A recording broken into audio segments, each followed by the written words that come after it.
Salut les gars, c'est William, on se retrouve pour une nouvelle vidéo, où je vais vous parler du deck Purely.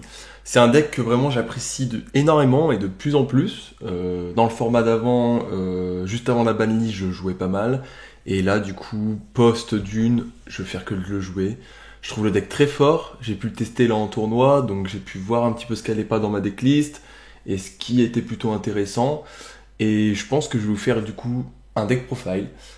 Ça sera pas du tout, enfin ça sera sans aucune prétention de dire que c'est le meilleur deck profile du monde, mais ça sera juste pour vous dire voilà, si jamais vous cherchez un petit deck profile post-dune et que vous savez pas trop comment partir pour le moment, en tout cas voilà, moi je vous donne cette decklist, je l'ai testé en tournoi, j'ai quand même fait des belles choses. Il me manquait quelques petits trucs en side, je les ai modifiés, je vous en parlerai. Mais voilà, on va démarrer directement. Donc moi c'est un purely go first. Et post-side, etc. On arrive tout le temps à un petit peu gérer son go second, mais vous inquiétez pas que le go first est incroyable. Donc on démarre directement. Bon du coup on se retrouve, je vais vous présenter du coup le deck. Les ratios purely seront assez classiques, à part sur une carte où j'ai un peu diminué. Mais sinon vous allez voir c'est tout le temps la même chose. Donc délicieux, hein, logique, limité à 1. 3 souvenirs. Voilà. 3 heureux. Il faut que j'arrive à me les choper en super rare, parce qu'elles sont sorties en super rare dans les OTS. Et 3 beaux souvenirs. Donc ça c'est le ratio classique des magies rapides. Et en vrai c'est très bien comme ça. Ensuite, 3 mon ami Purely. 3 terrains. Je vais essayer de mettre un peu au milieu. 3 terrains. Et une piège. Je joue pas la piège à 2 parce que les gens en fait ils la jouent à 2 sous prétexte que si tu l'as en main, et ben en fait eux ils disent que tu la discardes et du coup tu peux plus partir sur ton noir et purely et faire noir et purely pendant le tour adverse. Et ben en fait moi je fais complètement autrement. Dans ma manière de raisonner, c'est que si tu la joues à 1, même si tu l'as en main et ça peut arriver, et ben en fait tu la gardes. Ou n'importe quel monstre en fait, à partir du moment où t'as accroché 2 souvenirs, si t'as la piège en main, t'arrives quand même à avoir une pioche de 4. Même que ça soit dans les purely ou pas. J'avoue que l'avoir en main c'est toujours chiant, mais en soi, l'avoir à 2, ok tu vas pouvoir recycler si elle est dans ton grave, mais ça va prendre de la place bêtement. En go second, avoir 2 pièges, donc avoir potentiellement une piège en main, c'est chiant, donc je préfère rester à 1. Et j'ai pu remarquer que c'était pas mal, donc voilà. Ensuite, au niveau des monstres, hein, bon, on reste pareil, assez classique. Ça peut m'arriver que des fois en go second, potentiellement j'en cut un, mais c'est très rare. Ça va vraiment être dans les match-up où je suis obligé de toucher quelque chose, où je suis obligé de toucher des gros cartes qui vont casser des boards, ou de rajouter des end-traps, et que je suis obligé de garder tout mon stock de cartes. Donc au niveau des cartes purely, on est bon. Ensuite, 3 H. Hop. Carte de la end-trap, selon moi, la meilleure du format. Hein. Et de loin, genre. Avec Droll. Droll, il y a beaucoup de gens qui me disent ouais, je la mets side. Non les gars, c'est un format où il faut la mettre main en fait. Genre, il faut juste la mettre main. C'est beaucoup trop fort contre trop de match-up. Moi, elle m'a été utile beaucoup trop de fois. J'ai joué contre du D-Link, bah tu fais ça, t'as gagné. Contre Venki's Shul, j'ai topé ça, bah vas-y, il joue pas. Bah en fait, contre trop de decks, ça te fait gagner. Donc non, c'est trop cool. Sachant qu'en fait, c'est intéressant de les avoir à 3, parce que du coup, avec ton oreille purely, tu auras presque la draw là-dessus, tu auras presque une draw de hache ou de droll assurée, donc c'est trop fort. Ensuite, moi, je joue quand même des veilers, pour la simple et unique raison, c'est que moi, vu que je pars go first, et que je finis souvent sur soit une draw 4, soit une draw 6, avoir un veiler en main, c'est plus fort qu'avoir imperm. Donc, au lieu de jouer 3 imperm et d'avoir une autre place pour autre chose, je joue 2 veilers et 2 imperm. Imperm, je l'aime bien, Veiler aussi, mais c'est vrai que c'est du ciblage, et si je suis en match miroir contre un Purely, bah ces cartes-là, elles vont être utiles que contre les monstres qui sont invoqués normalement, Purely, donc c'est un peu dommage, mais je pense qu'elles sont quand même nécessaires dans le format. Veiler est un peu moins forte, mais vu qu'elle est niveau 1, je me dis que des fois, certaines fois, ça peut me débloquer d'une situation quand même, donc ça va. Ensuite j'ai mis 2 TTT parce que y a beaucoup d'entrap dans ce format, donc pour la simple et unique raison que c'est trop fort, que ce soit n'importe quel effet c'est trop fort. Donc voilà. J'ajoute pas à 3, j'abuse pas non plus. Par contre, ça, j'abuse. Je préfère des fois en avoir 2 en main de ça. Donc, livre de la lune. C'est fort contre Purli, c'est fort contre Kashtira. C'est fort en fait contre trop de match-up. Au final, je l'aimais pas du tout cette carte et j'ai commencé à l'apprécier. Et c'est vrai que même en match miroir, tu fais ça une fois qu'il fait sa piège sur le noir et Purli, et c'est trop bien, quoi. Au lieu d'avoir une draw soit de 6, soit de 4, il a une draw de 2 ou de 3. Donc ça reste assez correct. Et du coup, il a pas sa tower en plus. Et ensuite, je joue un appelé par la tombe et un plumeau de Damarpi.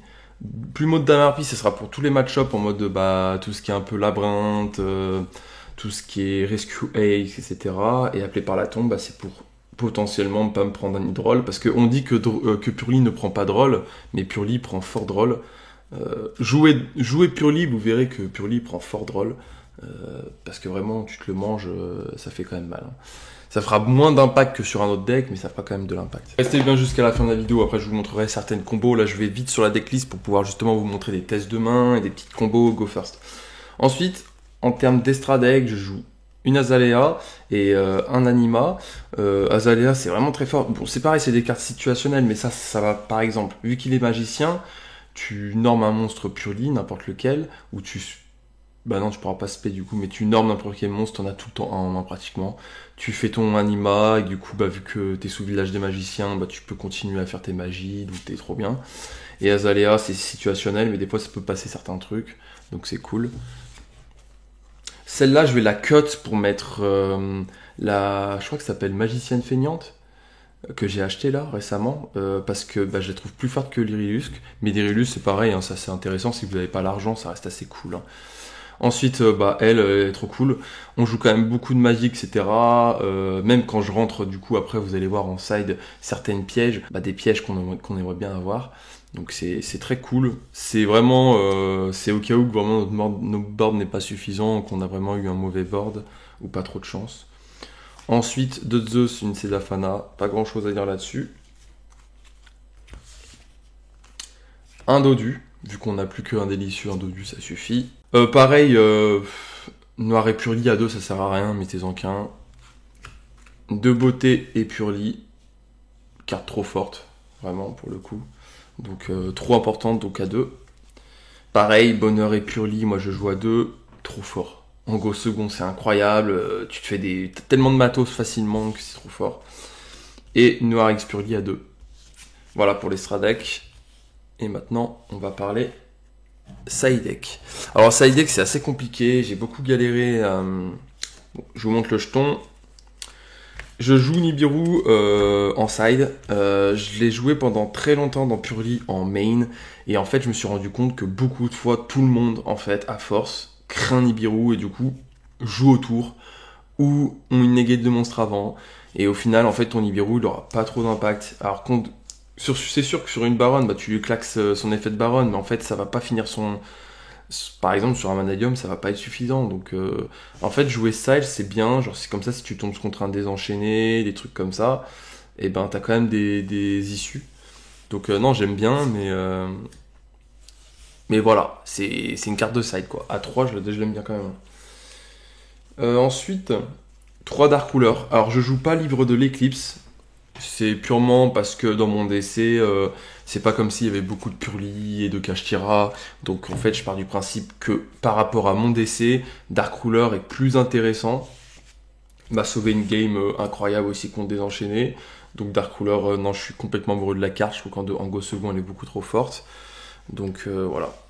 Mais s'il y aurait eu beaucoup de Purli, beaucoup de Kashtira, je pense que Livre de l'Éclipse serait presque obligatoire. Ensuite, pour compléter un petit peu tout ce qui est pet MP, etc., ou bannissement d'MP, 2 cyclones, parce que j'ai quand même un peu de runique dans mon DC, du désenchaîné, donc désenchaîné, vous la posez, derrière vous bannissez sa piège sur la target pour pouvoir spé, ça le détruit, et orage contre Rescue Ace, labyrinthe, etc. Ensuite, limiteur d'invocation, ce qui est vraiment incroyable dans Purli, c'est qu'en fait, tu peux te bloquer. C'est bizarre à dire, mais limiteur d'invocation va te bloquer potentiellement pendant le tour adverse, etc. Tu vas pouvoir l'activer, donc le gars va passer, la plupart du temps, il va passer sur ces 2 invoques. Comme ça, même si vous faites un Kaiju, il a plus qu'une invoque sur son board, parce qu'un kaiju est considéré comme une invocation de sa part, et donc du coup, c'est trop fort. Ça te permet en fait, du coup avant je jouais Démon de la Vanité, mais en fait Démon de la Vanité c'est très bien, mais ça prend une perme, ça prend Dark Ruler, alors que ça, bah vas-y, il faut qu'il touche justement toutes ces PTMP, et la plupart du temps il va pas y penser contre Purely, il va pas forcément rentrer des PTMP, alors que je trouve que c'est quand même assez intéressant. Donc voilà, 3 limiteurs. Et ensuite, j'ai rentré du Bestial et non de la Beauté Manoir Hanté. J'ai pas encore testé, je testerai ce que ça donne Bestial. Pour le moment, j'ai testé quelques games avec en remote, c'était vraiment cool, très intéressant. Pourquoi j'ai préféré Bestial à Belle Belle, c'est super fort. Je dis pas le contraire, si vous faites le choix de Belle, c'est aussi très fort. Même le choix de Corbeau 2D en soi n'est pas mauvais, je trouve. Mais en fait, c'est que je trouve dans Purely, on a du mal à faire une OTK maintenant. Vu que Délicieux est à 1. Et donc du coup, je pars du principe que Bestial, en fait, c'est une spé sur ton terrain. Par exemple, sur une Lock Puppet, sur même un Déling contre un Déling, contre un joueur Bestial, c'est toujours embêtant d'avoir un Bestial en face, que du coup, en fait, toutes ces targets à lui, je pourrais les targets pour spammer mes propres monstres. Et donc du coup, ça reste quand même des monstres à 2500 d'attaque. Et je trouve ça trop cool, en fait. De pouvoir du coup avoir de l'attaque supplémentaire, donc Purely qui a du mal à OTK, donc voilà, j'ai fait le choix de Bestial et je testerai ça. Donc au niveau de la decklist, on est bon. Maintenant on va faire des tests de main, et là on va tester la main. Donc du coup, on démarre sur une main pas forcément dingue, parce que du coup on peut rien faire en draw phase, mais on a quand même 2 end traps qui, si possible, on va les garder et on va juste dégager notre plumeau en fait, parce que garder nos end traps c'est vraiment cool. Si on est en go second, ça reste très fort. Donc on aura ça en draw, on a quand même Droll qui arrête la plupart des decks de jouer, et on a un plumeau de toute façon si c'est un deck qui prend pas trop Droll. Donc en vrai, en go second là on a quand même une main incroyable, surtout qu'on a la draw quand même de mon ami Purely. En go first, qu'est-ce qu'il faut faire? Il faut dire stand by main, norme effet. Donc du coup, ça dévoile ce qu'il y a dessus. Là en vrai, je pense qu'il faut quand même... on va activer souvenir, discard plumeau, spé le Purely, et effet de Purely, on va chercher mon ami Purely. La plupart du temps, on va chercher mon ami Purely. Dans quelques situations, on peut aller chercher le terrain, mais le mieux c'est de faire effet du coup mon ami Purely. Et là maintenant, tu vas chercher en fait le terrain. Donc tu lui montres tes trois terrains. Et la plupart du temps, il va pas t'embêter, il va te dire bah, vas-y, prends ton terrain. Mais si tu es en tournoi un peu plus sérieux, tu seras obligé de montrer tes 3 terrains et après tu en récupères une. Après, cette carte te demande de mélanger le reste. Et en cost, tu payes 500, c'est en cost. Donc du coup, là on se retrouve à avoir le terrain, tu l'actives, comme ça il peut plus cibler ton Purely vu qu'il a été invoqué spé ce tour. Effet. Tu targetes ton souvenir dans ton grave et tu fais ton noir et Purely. Ok. Maintenant, t'actives heureux souvenir. Tu chaînes pour... après, il peut avoir une réponse. Il peut avoir une réponse, par exemple, te faire une hache. Et là, c'est embêtant parce que du coup, tu pourras pas set ta piège. Mais s'il a rien, tu protèges ça. Tu targetes, enfin, tu récupères, pardon, en matos. Hop. Tu set ta piège. Après, là, c'est comme vous voulez. Soit vous discardez comme un Baylor, ce qui est pas mauvais en soi. Et du coup, tu respectes. Après, c'est du grid. C'est vraiment du grid. Effet. Parce qu'en vrai, ça veut dire qu'il faut savoir. Enfin, il faut avoir un peu de chance. Là, vous voyez, en plus, ça va vraiment servir à rien. Vous avez encore une autre possibilité de grid, mais du coup, là, vous ne tournez plus autour de Nibiru. Là, je vous montre un petit peu ce que vous pouvez faire un petit peu en gridant, on va dire. Tu fais ta princesse, tu fais effet, tu dévoiles ce qu'il y a au-dessus. Bah là, tu vois, tu récupères un TTT. Donc ça reste quand même assez intéressant, je vous dis, un princesse, parce que du coup, le tour d'après, si t'es contre un Kashtira, tu le drôles, et en plus, derrière, t'as TTT, et t'as ta piège. Donc là, end phase, effet de terrain, tu targetes ça, et tu lui colles un souvenir. End phase, draw face de l'adversaire, stand-by de l'adversaire, tu draw 2 avec ton Purely noir. Hop, vous voyez, j'ai déjà une main complètement folle, en soi.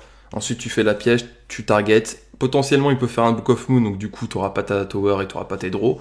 Si ça passe, tu as ta tower qui a 5 matos, et en plus, tu peux draw 2 avec ta tower. Draw 2.